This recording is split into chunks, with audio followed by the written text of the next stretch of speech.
Okay, so it goes like this. Many real-world phenomena are modeled by differential equations. We've already heard this from this morning.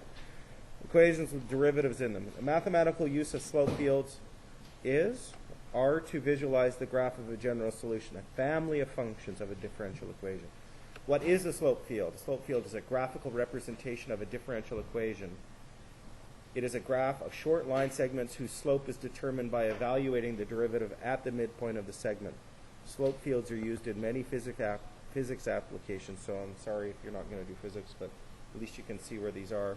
Flows of water in a river, aerodynamics, and other things like that. Okay? Can you see aerodynamics if you take a car and you run smoke over it? To see the aerodynamic shape of the car, that is a slope field. It's a nice application of a differential equation. The way air flows over a wing on a plane, slope fields.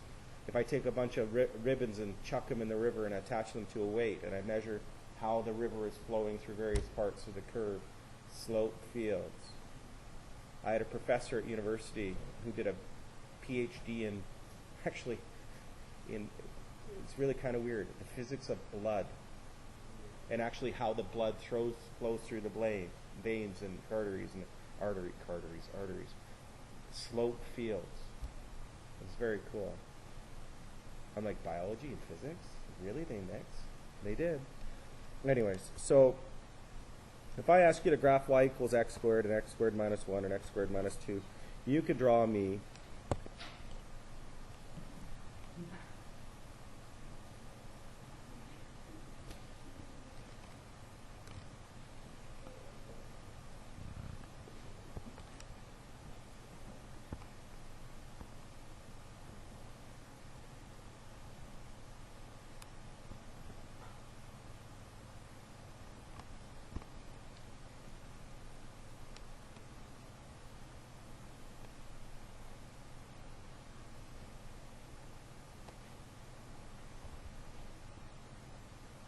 okay? You take all of those curves together and you draw them on one piece of graph paper, and instead of drawing the curves, you just draw short little line segments.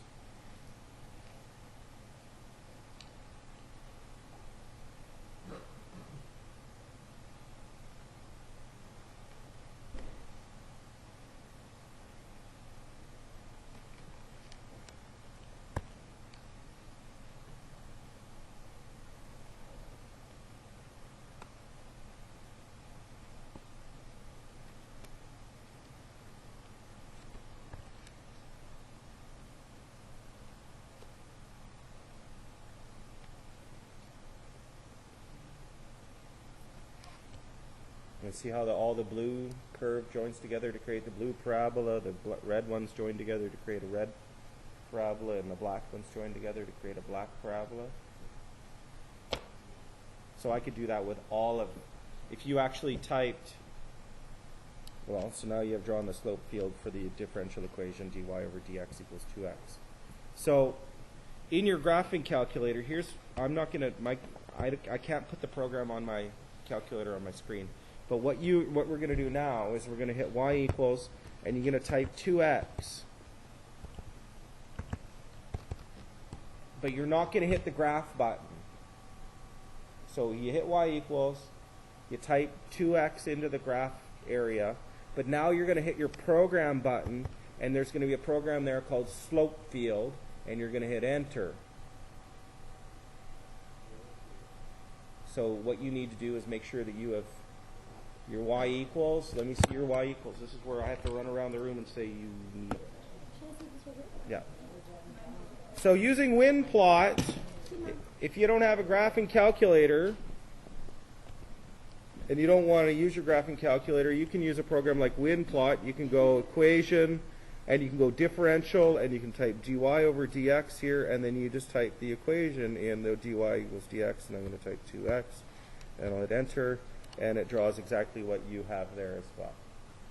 Now, the way you visualize this is you have to visualize that you have to see that this is a whole family of curves. It's not just one curve. It's y equals x squared plus c. And that c If C is positive, it's going to be, if C is 2, if C is 2, or 1.75, it's this curve here. So you have to visualize this line touching that one, touching that one, touching that one, touching that one, touching, you know what I mean? Okay. So we're going to keep this going. Change, no. So flip the page. Oops, not that one, this one. So using WinPlot, you can get the calculator to do just about any of these.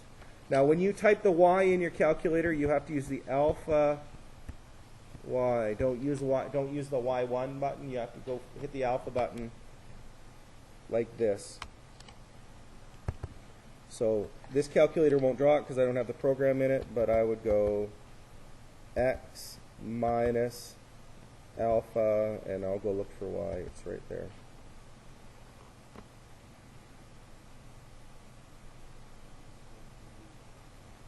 Yeah? You see it there? Invalid what? Yeah, but you got to run the program slope field. Do not hit the graph button.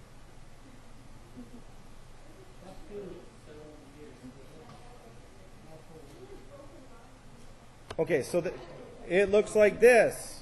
Now here's how you can join these up, folks. So if I start at this point here, you can actually, or one of these points, you can see that the solution is, oh, I'll pick a random point.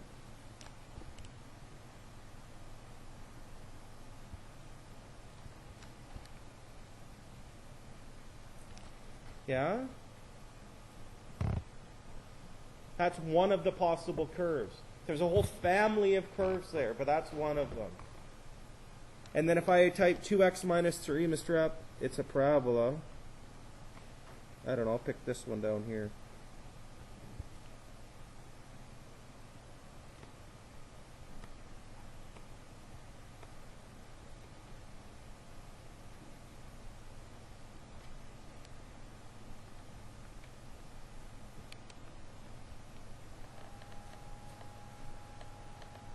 Yeah?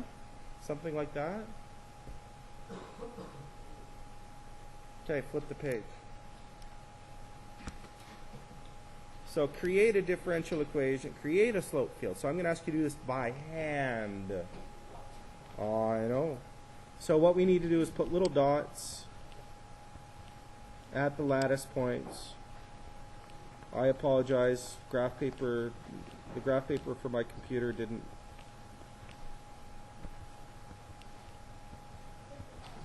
Well, I couldn't turn it on. Got tired of trying to make it do it, so I was just like, whatever. So we've got a whole pile of dots to figure out things for.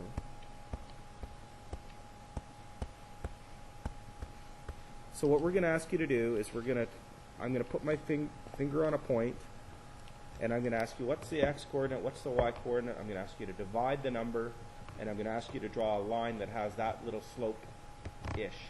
So for example, this point right here is 3, 3. So I want you to go 3 divided by 3, put a negative sign in front of it. Negative 1. So I want you to draw a little line segment. It's got a slope of negative 1. Like that. And then we're going to go to the next point. You just got to do all the points.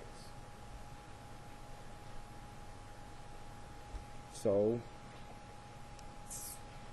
it's got an x-coordinate of 2 and a y-coordinate of 3, so it's negative 2/3. Mr. App's not quite as slopey. The next point's got an x-coordinate of 1 and a y-coordinate of 3, so it's slope of negative 1/3. Not as slopey. Next point's got an x-coordinate of 0, a y-coordinate of 3, 0.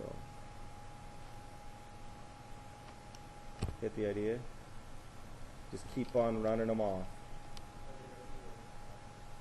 Yeah, but not as many dots. Yes, but not as many. Like, that's 27 squares to fill in, right? Do you get the idea?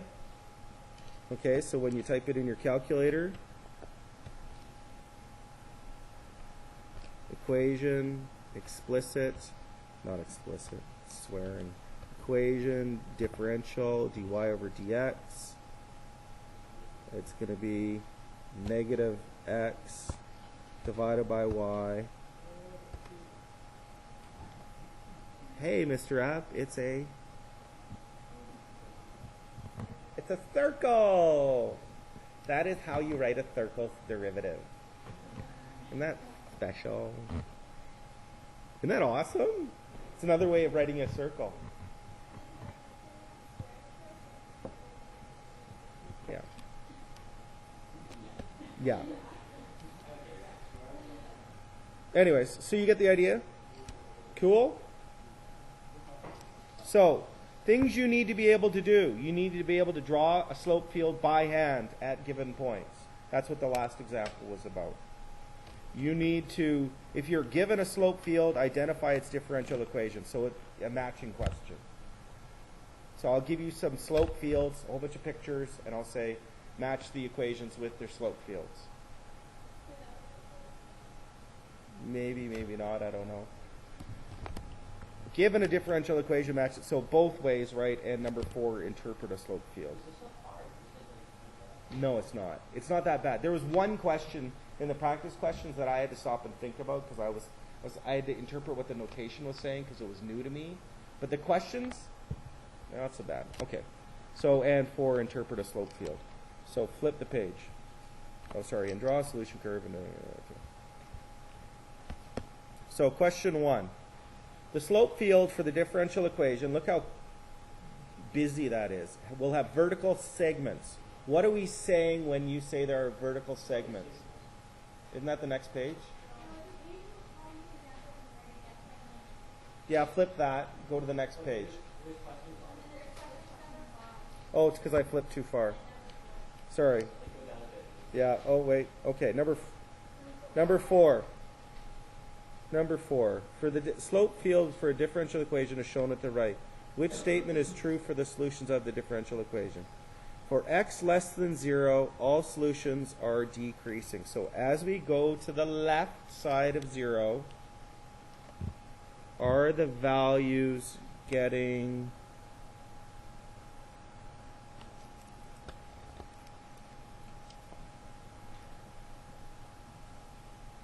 I can't draw very well, but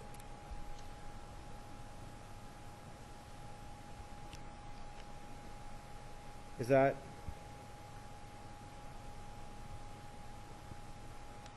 true or false? False. All. Only the ones above are. Decreasing means getting smaller and smaller and smaller. Don't forget that decreasing means more and more negative. Right? Not closer and closer to 0. So for x is less than 0, all solutions are decreasing. False. All solutions level off near the x-axis.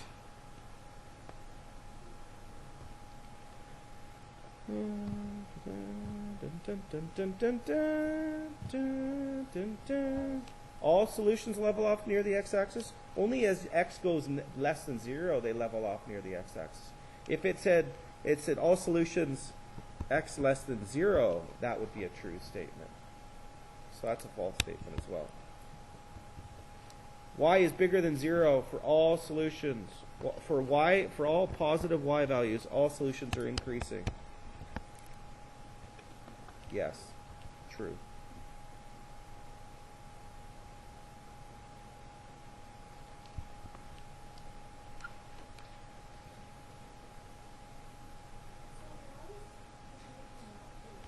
All solutions level off near the x-axis.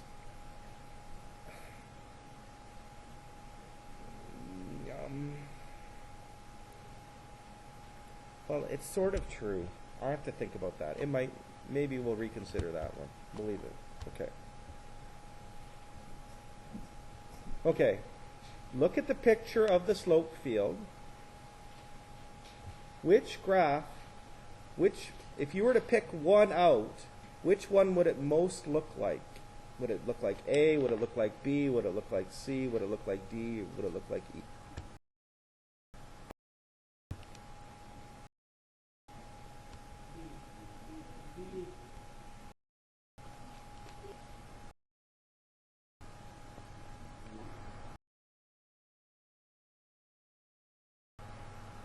I think it's more like B than it is like A.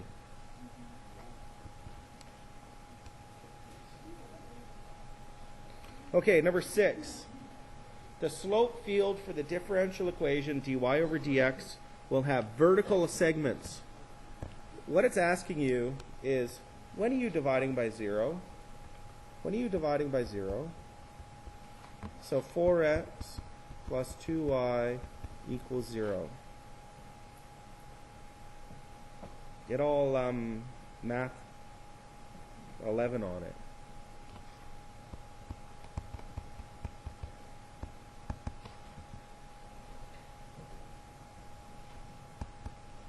When y equals negative 2x, you're going to have vertical segments because you divided by 0 there. When will it have horizontal segments?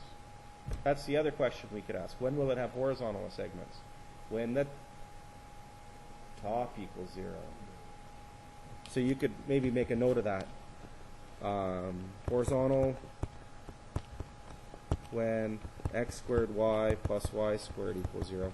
But Mr. Rapp, that's just a lot of work to solve for. We could solve for x, I guess, pretty easily. But to solve for y, anyways. Okay. This one's fun. This is the one that I had to email my friend about and go, I don't know what this notation means because it's new notation for me. So what it's saying is,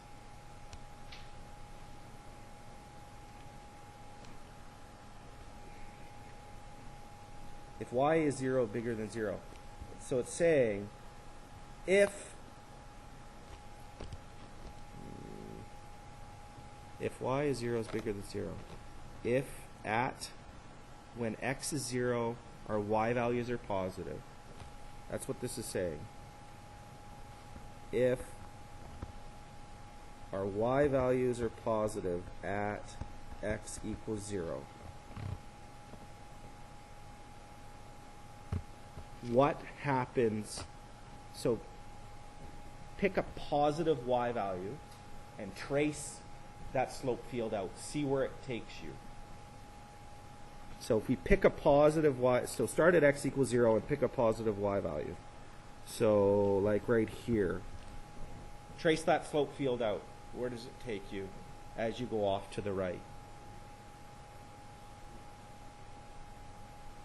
Where does it take you? Off the page, right? So the limit as x approaches infinity of y of x equals 0, is that true or false? That's false, because the answer should be infinity. See how we look at the picture? So that one's false. False. Number 2, if our y values are between negative 2 and 0, at x equals 0, y values are between, if y values are between negative 2 and 0 at x equals 0. So pick a point, pick a starting point somewhere between negative 2 and 0 on your on your slope field. So somewhere like this one. And continue, is it as x approaches positive infinity or as x approaches negative infinity? As x, okay, so now go out to the right. Where does it take you? Takes you down there, doesn't it? So y values are negative 2. So this is a true statement. True statement. Okay, what's the last one saying?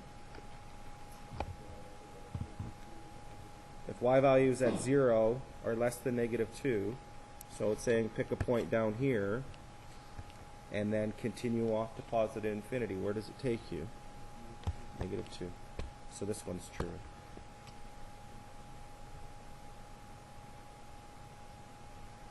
This is new note. This was the new notation for me. I hadn't seen it written like this before. So I was like, I think that's what it means. So I emailed a friend and said, is this what it means? This is what I think it means. And she says, yep, that's what it means. So it's 2 and 3 only. Okay, which choice represents the slope field for... Okay, what are you going to do with this one? Throw in your calculator. No. Well, yeah, no. Edit. I was just going to type it in.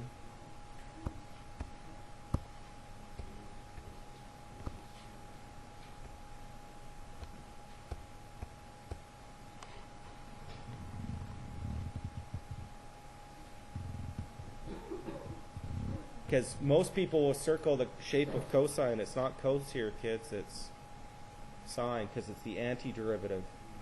Not the derivative, the antiderivative. Right? So the answer is A.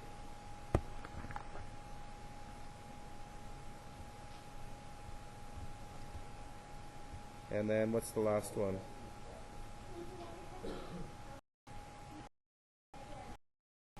Just sine x. Just, no, cos x. You have here. dy dx equals cos x.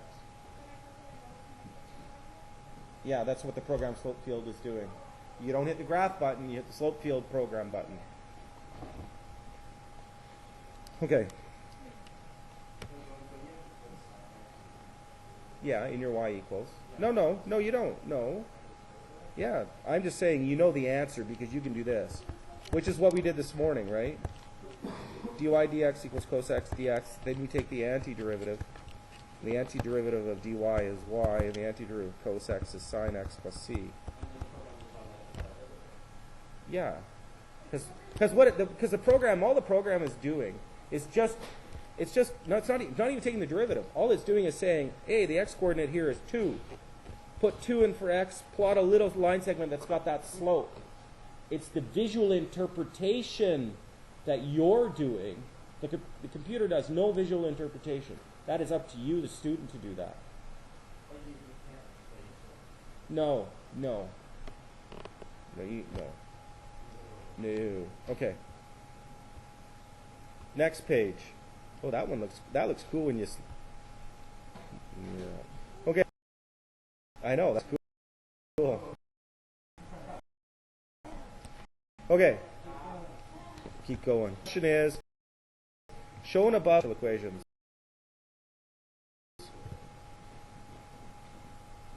I don't know. Which one is it? Well, it's not this one. I know that. It's not that one. Could be that one. Could be, that's not, maybe that one. Maybe that one. I don't know. Wind plot. Which one is it? Because you just, that's your guess? I would.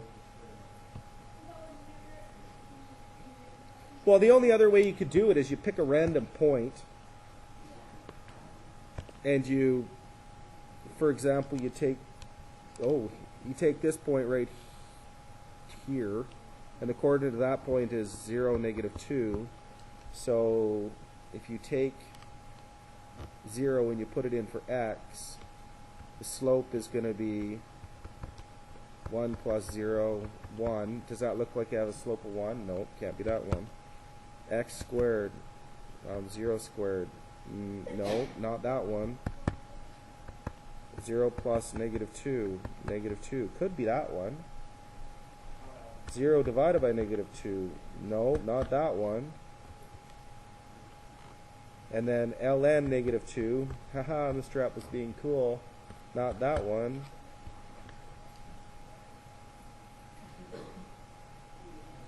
Is it C? Do you see how I did it without a calculator? Yeah, lny when you graphed it in the slope field program. So you went program ln bracket y bracket, and then you, I don't know, maybe there's a problem with the program.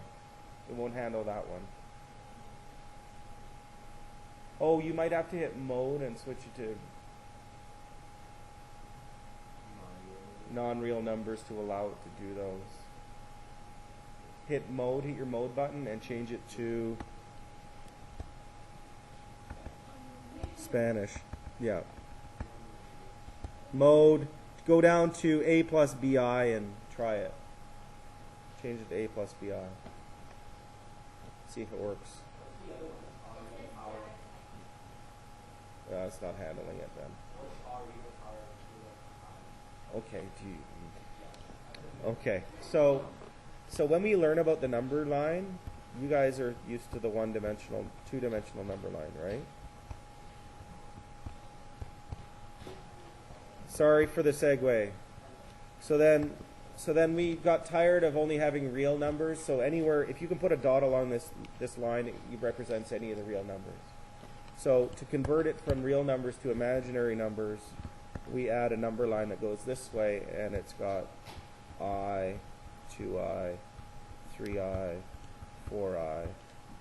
So if I talk about 1 plus 3I, 1 plus 3I is this dot in space. That's how you write complex numbers. So that's one way of writing complex numbers, A plus BI. The other way to talk about complex numbers is a distance and an angle. And you're going to love how you talk about numbers on number lines as an angle and a distance in space. So that's what R plus E, RI plus, or is it EI theta or whatever, that's what that means. It's just how we represent complex numbers. We will leave that for second-year university students to do, or engineering second semester students to do. It's not hard, he's different. Okay, flip the page, is that it? That's it. Oh, on the back, so the back page is you doing, oh, there's some more? Oh, that's homework. That's just homework. That's chapter 6, we're done. 5 and 7, and we're done in the course. Pitter patter, zoom, zoom, zoom, eh? Yeah.